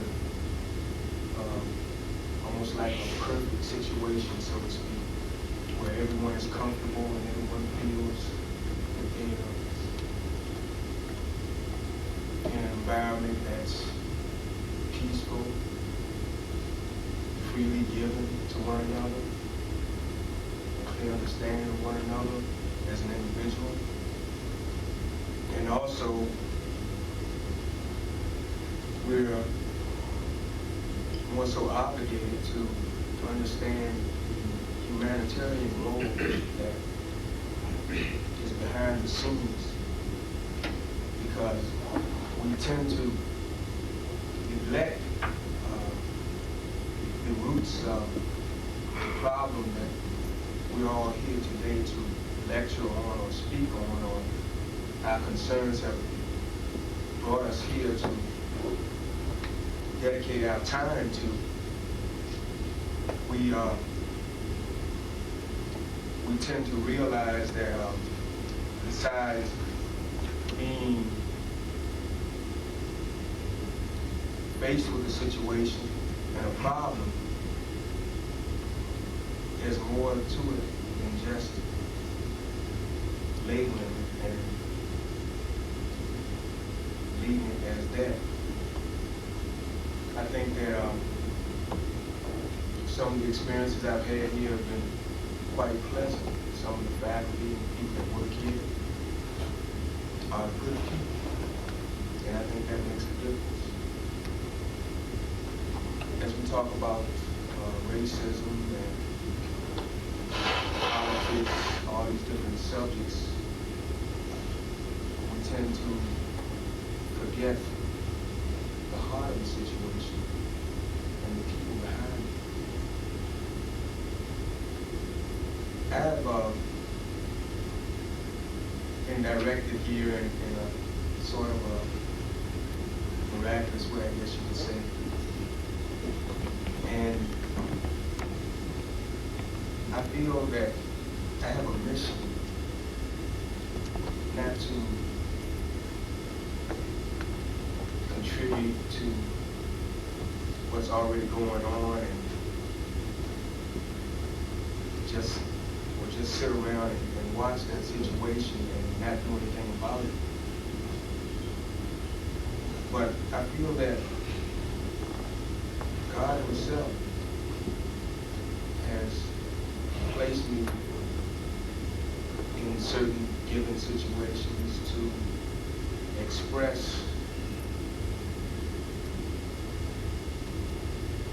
personal and obvious feelings that have occurred not only in our past, but that occur now, today. We've been faced with a situation where at one time we started, we were one. And now we, for several reasons, materialistic, or since we're basing our discussions today on racism, color, it's separated us and made us as this one person weaken. I feel like it's not like a situation where one side is fighting against the other side, one color against another color. situation where we all should wake up, take note of it, and pay attention to it, and do something about it. I think that every person in this room has some good in them. And it's a situation where I guess we deal with every day. We can either go one route or the other. It's like a fork in the road. We can do good or bad, or good or evil. And to be responsible to God first is my first obligation, and not to look at a situation and say that this is the way I should act because this is the way everything is, and that's all there is to it. I'd like to share some of my personal experiences here and try to help everyone here to understand how I approach an everyday life at the University of Richmond. And my values lead me to approach my lifestyle on campus and my lifestyle at home in a similar way. I don't change. I don't come to campus or come to school and act a certain way just to get along and go home and act a different way, just to be appreciated.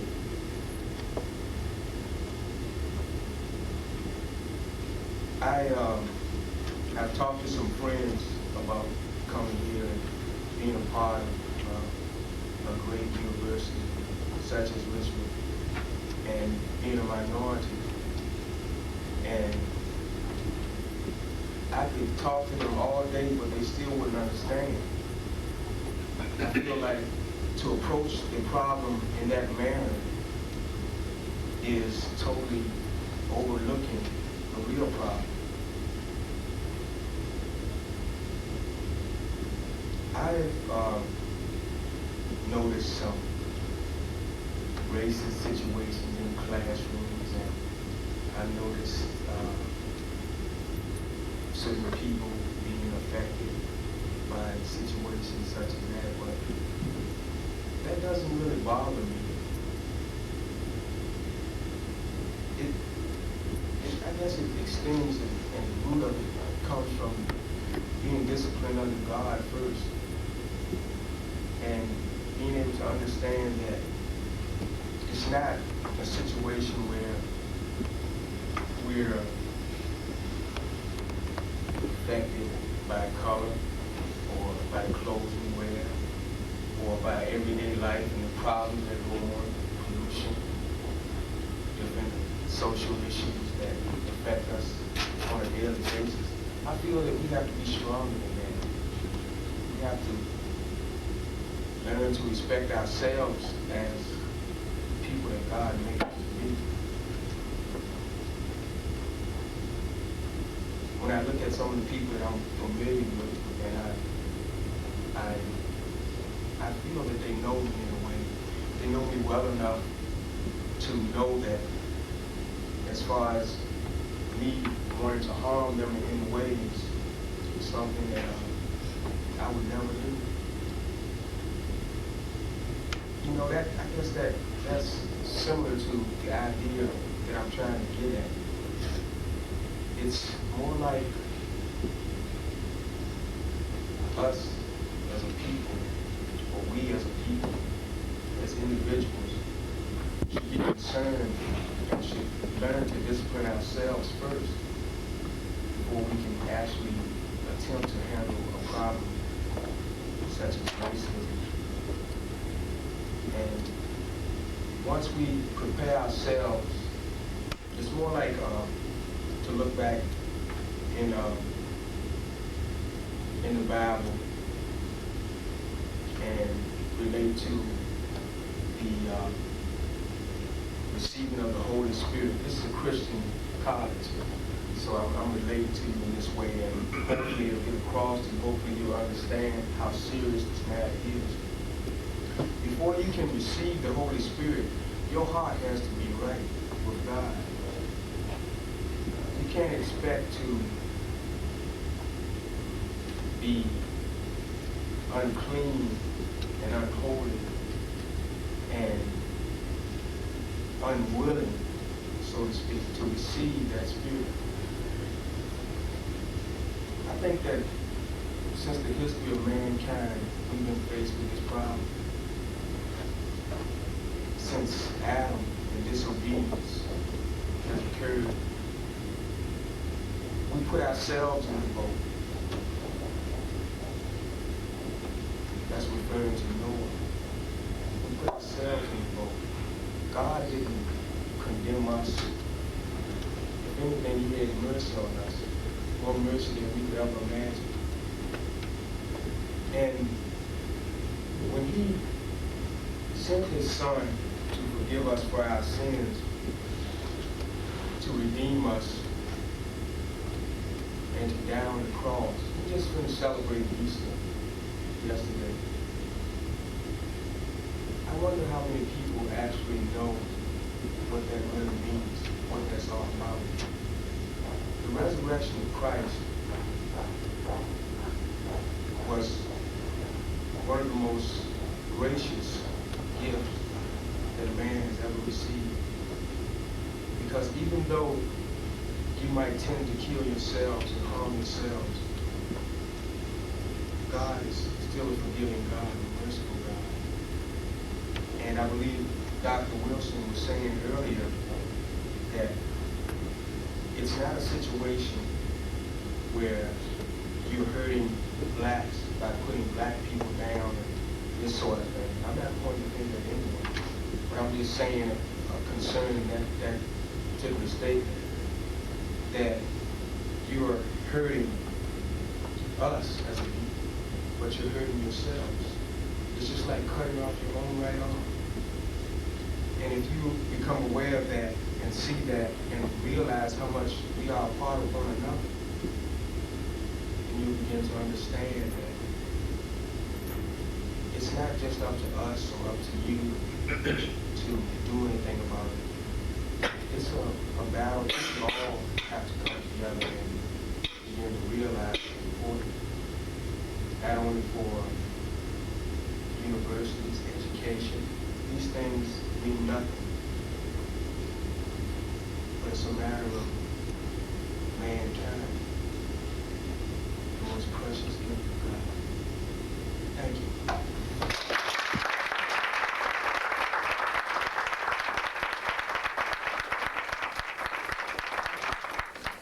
Are there questions that you would like to raise now, either to individual students or in response to general concerns? I'm sorry, I don't know names for everyone. I have no question, but I would just like to thank the University of Richmond for having this, and I would like to thank each of the panelists. I'm the graduate intern on your campus this semester. I'm working out of Dean Matier's office, and I attend the University of Virginia. I'm receiving my master's there in May, and I did my undergrad work there as well. And I can certainly relate and sympathize, empathize, and what have you to these personal testimonies of these panelists. And I would like to applaud the young lady here for having the strength and courage and determination to tell her story just as a Sojourner Truth, her grandmother, or a Winnie Mandela will. Again, thank you.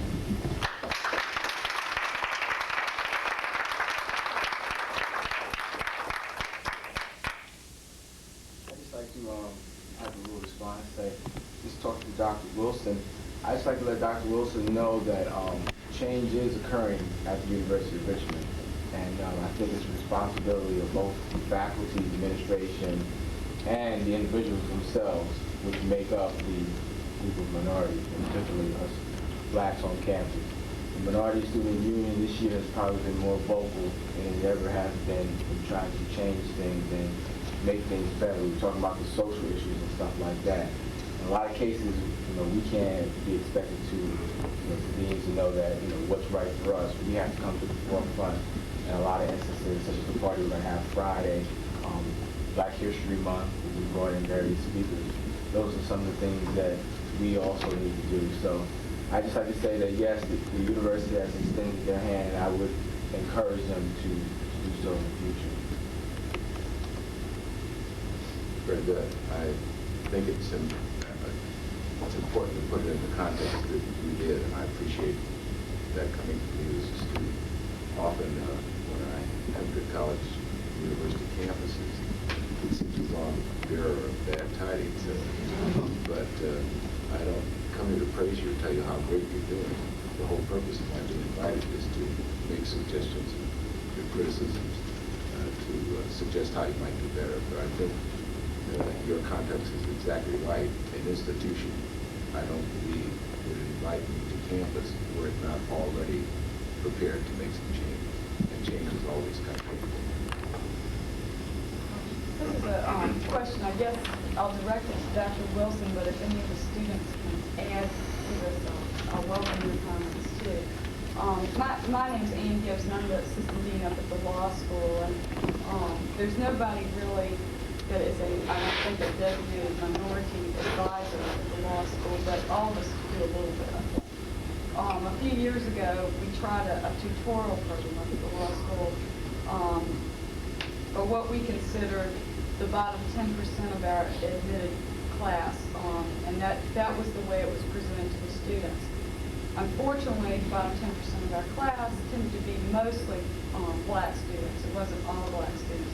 But we were faced with a real hostility towards trying to develop a program like that. Maybe it was just that group of students that we had in school at that time, but I think we want to do something like that again, but I think we must have done something wrong with our presentation of the program, because the black students were very hostile, that we were singling them out as sort of the dumb students at school. And before we start to do something like that again, I guess I want to find out where our mistakes were the first time we try to correct it. And Kanisha probably knows what I'm talking about. But I wondered if you had any advice for us, anything other people have done. To the extent that it's possible, I always advise institutions that where you institute good practices, there ought to be good practices for everyone. One of the problems in higher education is that we have not given sufficient attention to the achievement of students because it's not part of the reward system for faculty. When we look at some of the really shameful statistics in higher education, let me share one that usually always startles people. On the average in American universities, at the end of 6 years, only 55% of white students have achieved a baccalaureate degree. All right. Now, obviously, it varies with more selective institutions like this one, but I'm giving you the national average. That is not a very productive or efficient industry, if you will. Okay. And it's 28.6% for black and Hispanic students. So it's even worse. And I'm talking about the end of 6 years, not 4 years, 6 years. Now, if you carry it out to 7 years and 8 years, there's still some folks out there persisting, and your numbers improve a little bit.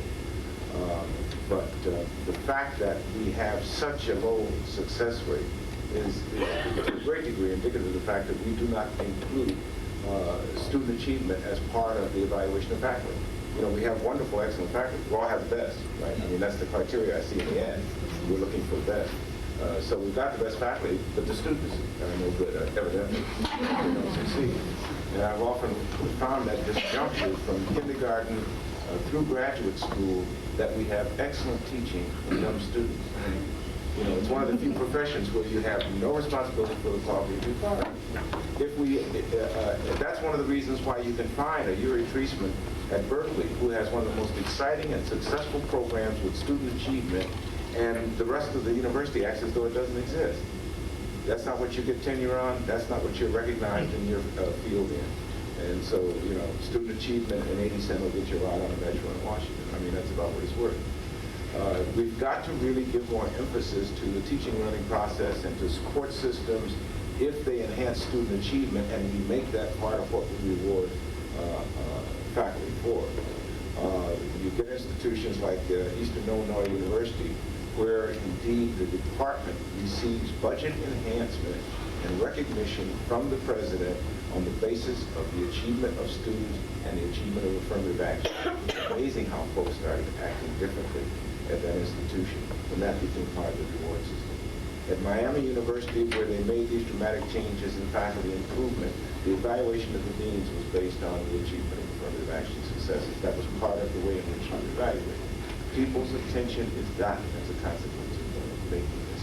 So you're saying that it should be, are you saying that the tutorial and the nurturing, I guess, that we're talking about should really be through It's good for everybody. The primary individual programs, Yeah. I mean, individual professors as opposed to instituting a whole program? Yeah, I went around the barn today to give you an answer, and I probably lost your point. But the point that I was trying to make is that we don't do well by white students in our university, but we don't talk about it because they don't have advocates like minorities have. When something is so dramatically wrong with the way we deal with minorities, somebody jumps up and we have buzzwords, civil rights, affirmative action, whatever. What do you say when you lose 40% of your white students down the drain in American university? If you can't make it, you had no business here, right? Right. Okay.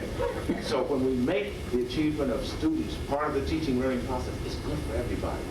We ought to be doing what the Uri Treismans and the Louis Kleinmans are doing for all students. We ought to make the success. If we go through the business of going through all the torture of going through admission and looking at reference letters and getting these kids here, why don't we maximize their success? But I guess what I'm trying to get at those, how did he target these people without offending them? How did Uri Treisman get to the people? By, first of all, making it an honors program. The program at Berkeley is an honors program, okay? And the program... What does that mean, honors program? I'm sorry? What does that mean when you say that? What, an honors program? It means that when Treisman developed the program, he assured every student who came to this program that they would achieve at the top of the class, and he delivered. Okay? He also identified the regular faculty, the senior tenured faculty, as the faculty in this program. It is not taught by part-time people from high schools who come to the college to teach remedial classes. It's not. It is not a down in the basement dungeon by candlelight class. Okay. It is an honors program that is recognized by the university and where they assure students that they will be the successors. What does he do though? I mean, does he... He identifies the requirements that are necessary to succeed in the university and offers to students the assistance through this honors faculty and your top senior faculty the ability to be the top in the class. Okay. Does he replace some of the classes that they normally would have to take, like their 16 hours? No. They augment the classes that they normally have to take. Students wind up studying more. They wind up working harder than they would have ordinarily, yes. And the success of the students in the program is what causes students to demand to get into the program. Okay. White students demand to get into the honors program at Berkeley. By the characteristics of the definition is that the program is targeted for those who have need. Now, it happens that a minority of white students are in the Berkeley Honors Program, but it is basically for students who come with those kind of gaps in their learning that Uri Treisman guarantees will take them to the top through his filling those gaps. It's the structure of the thing and the way it's defined. And you've got students trying to break down doors to get into that program. Same with Lou Kleinman. Okay. But the difference in Lou Kleinman's program is that he did not establish that program to specifically improve minority student learning. And I think that's the genius of it. Louis Kleinman was concerned that biology students, including majors, weren't doing well in biology at the University of Michigan. Very tough, rigorous curriculum. And he said, what can I do to structure this course to make it better for all students? And then he looked at his data and found black and Hispanic student scores were shooting past the white students. Surprised him and everybody else at the university. Because it was good teaching. That's what it was about. I'd like to make an observation. Don't like to play word games, but I think these words, nurturance, competition, and support are very important. And I think that they're largely misunderstood. Nurturance is not pampering. It's providing support. And I think support is something that everybody needs and nurturance, as everybody needs. And I know, because I'm the director of the counseling center, that if someone needs support, they're seen as weak. And I think that we all need that nurturance and support. So what you're arguing for is uniformity of practice across the student population. Just plain makes sense. And not to target any particular subgroup of the community, and therefore put them in their own unique status. I agree with you, but it requires some reconceptualization of what that means, because all the words that you say carry those negative connotations in the minds of most people. I was just sitting here thinking as you were speaking, Warren, that, we just got a new president, and he met with groups of faculty and I think students to find out what the university was like before he decided to say anything about it. And in the group of faculty that I was in, the notion that this was a warm, friendly, personable, nurturing kind of campus was seen by the majority of the faculty there as something wrong with us. That we need to become hard-nosed, separate the wheat from the chaff, that. What you were saying is just kind of reverse logic of the way it ought to be. Exactly, and I'm saying it in a context that often is not considered as we look at university practice. I'm looking not only at the national but the international context as well. We talk as a society about excellence, and as long as we define that as being the property of a very few, we then are comfortable with throwaway populations. Okay? Because since only a few are going to succeed, the rest of them and we really have no alternative plans for those individuals. And my concern is, as we talk about being internationally competitive, and we find institutions whose primary concern is with, quote, prepared people, right? We now find several hundred American universities going overseas, recruiting students through international programs, while our domestic populations languish, and we don't know what the hell to do with them. And it just drives me up the wall, as I'm sure it does many others. We are avoiding a problem that is going to explode in our face years from now if we don't recognize it's in our interest to do something about that. I don't know how many of you are familiar with the statistics on the number of doctorates in the hard sciences that American citizens, not minorities, okay. PhDs in engineering, only 41% are earned by American citizens. PhDs in math, only 45% are earned by American citizens. In physics, only 55%. But if you don't find somebody who's concerned about that, and who's concerned about raising the technological level of our domestic citizens so we can survive as a nation, who else is going to do it if we in the academy don't do it? And we don't care because it's not part of our reward system. I hope the rest of you are going away, as I know I am, with a much deeper sense of some of the pain that our minority students encounter here, and with resolve to find some of the ways that they've suggested we try to find to make ourselves, our classes, and all of our students more sensitive to the concerns that they have. Thank all of you for coming, sitting so long. You're very popular.